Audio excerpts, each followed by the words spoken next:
You're out in a beautiful environment, far away from so-called civilization.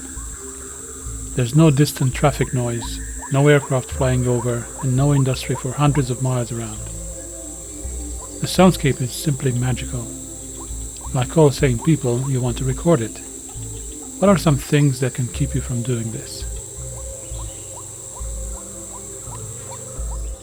Hi there, I'm George Vlad, and I'd like to talk to you about field recording. More specifically, field recording mistakes. Number one on the list is not pressing record.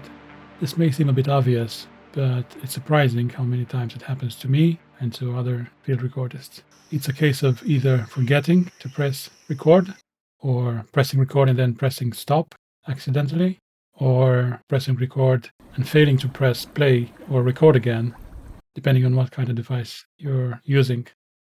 This is not such a big problem if you are there while you're recording and can always look at the recorder. But imagine you're somewhere in a beautiful forest, for example, and you want to leave a recorder out for an extended period of time. How do you address this problem? Well, the fix is easy. You take out your phone and you get a photo of the screen right before you leave the recorder out. This way, when doubts start creeping up on you, you just have a look at the phone. Unfortunately, this does not help with the second issue I mentioned, which was accidentally pressing stop after you've pressed record. This can be mitigated by using the lock buttons function on devices like the Sony handhelds, or by making sure that you don't accidentally press the stop button when you're putting the recorder in the bag. If you're using a big recorder like the Sound Devices 6 series or the Zoom F series, it's useful to keep it in a recorder bag that extends slightly above the button panel. This way, the risk of pressing any button by accident is minimized. Number two, not formatting or incorrectly formatting your memory cards. Not formatting your SD, microSD, XQD, CF, or whatever else cards can get you into a lot of trouble, as can incorrect formatting. It's happened to me several times in the past and to a lot of other field recordists. The first problem that can come up is running out of space because there are already other recordings on the memory card. Most of the times when you delete a file from your memory card, it is just marked as to delete, but it's still there. The second issue you can run into has to do with compatibility. So if you format a card in a certain device and then you use it in a different one, this may result in problems. You see, devices have specific file and folder structure that they need in order to function properly. They will try to work regardless, but sometimes they get confused and they will either not record at all or record in a different folder structure or similar issues. So how can you fix this? Always format your memory cards before you start recording. And at the end of the day, when you're back at base camp or back home or back in the studio, make sure you unload all your recordings and prepare the card for the next recording session. I sometimes choose to have a lot of memory cards and to use a new card for every new session. This way, if anything happens to my backups, I will still have a copy of my recordings on the SD cards. But this is a bit problematic because it requires a lot of memory cards, especially if you're on a lengthy trip. And backing up on SD cards is not really ideal. They're not as good as hard drives or solid-state drives. Number three, not setting the correct levels. This is when it gets a bit tricky. Setting the correct levels is a skill that you'll need to master, and this takes a long time. I often get emails and comments and private messages from recordists asking me what levels they should use for a specific recorder and situation. I always have to explain them that it's impossible to give them a figure just because every situation is different. If you set your levels too high, you may end up with a recording that clips or distorts.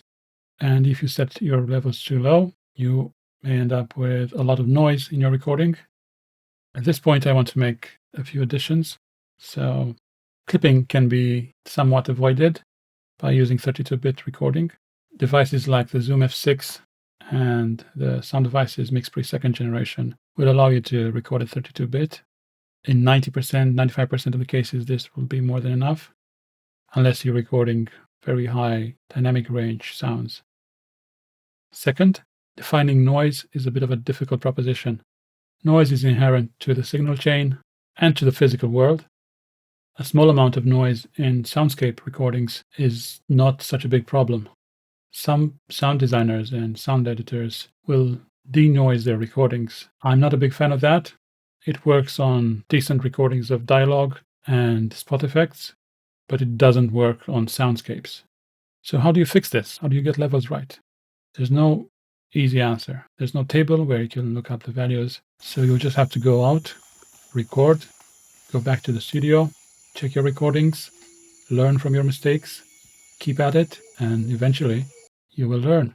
You'll be able to anticipate the dynamic range of your subject and your recorder combo. This is the only way. I'm sorry. There's no easy fix.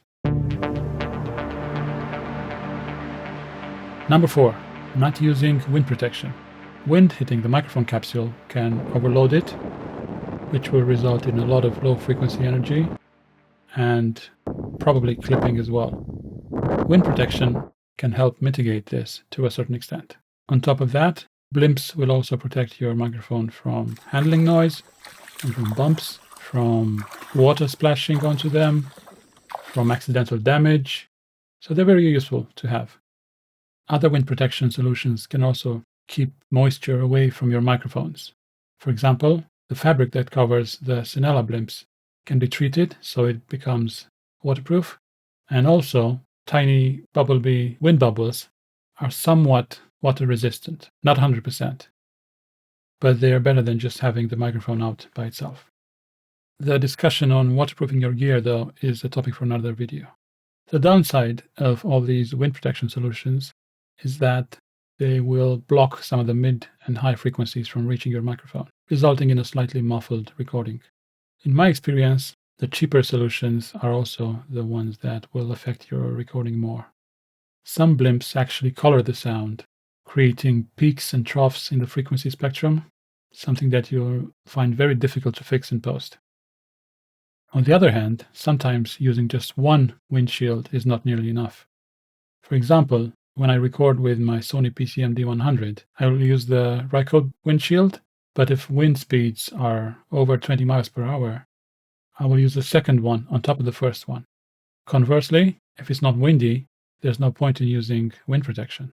This becomes tricky when you have to record for a long period of time, or when you're in an environment where wind speed or direction changes rapidly. Having said that, any wind protection is better than no wind protection. Number 5, not knowing your equipment. This is something I am guilty of. It's probably a lot of the people who use electronic equipment nowadays. I never read the manual. To give you an example, I went to Borneo earlier this year and I had several drop rigs. One of them was the Zoom F6 and 4 Micro OC Pro microphones. So I left the rig out in the jungle in the afternoon and I went to pick it up in the morning. I was using 2 power sources, and apparently the F6 has a power source priority system that you need to set, otherwise it just stops when one power source is depleted. I didn't know that, so I missed 2 dawn choruses because of it, and this is all my fault. I hadn't read the manual and I hadn't tested the device before because I didn't have any time. There's no excuse. I had to learn it the hard way. To give you another example, again related to power, when I went to the Amazon with my friend Matt, he brought a big NP1 battery that he used to power his Zoom F8 recorder. He was hoping to get at least 24 hours of recording on one battery. Unfortunately, he only got 4 or 5 hours at most, even with a full battery. He could have avoided this situation if he had tested his equipment at home, but he didn't do it and he didn't bring a power distribution system. So he had to go out at 3-4 a.m. to leave the rigs out so he could catch the dawn chorus. It was still doable. That was not a problem, but he missed out on some nice nighttime activity. I could go on and give more examples, but the gist of it is test your equipment, read the manual, do your best to anticipate problems that can arise on an expedition. when you're out in the middle of the jungle, there's not really a lot of customer support or anyone that can help you, basically. It's very useful to have redundancy on such a trip, or to go with a friend who brings a lot of kit. As a bonus, I will include one last entry: getting hung up on gear. Sure, we've all been there. We've looked at endless product pages, looked at the specs, comparisons, watched endless YouTube videos. It can become a bit of a rabbit hole, and sometimes it's detrimental to the practice. I've sometimes avoided going out just because I thought I didn't have enough microphones or the right recorder or other stuff like that. That was completely wrong. You should not be held back by the lack of equipment. Try to get the best recording you can get with your existing equipment. Save up, improve when you can, if you can. If not, don't worry. Go out, keep recording, have fun, and keep learning. Right, this is by no means an exhaustive list. Do you feel like I've left something out? Do you have anything to add? Go ahead and comment, and I'll do my best to answer. Also, if you've enjoyed this video, make sure to like, share, subscribe, check out my sound effects libraries, support me on Patreon, and I will see you in the next video.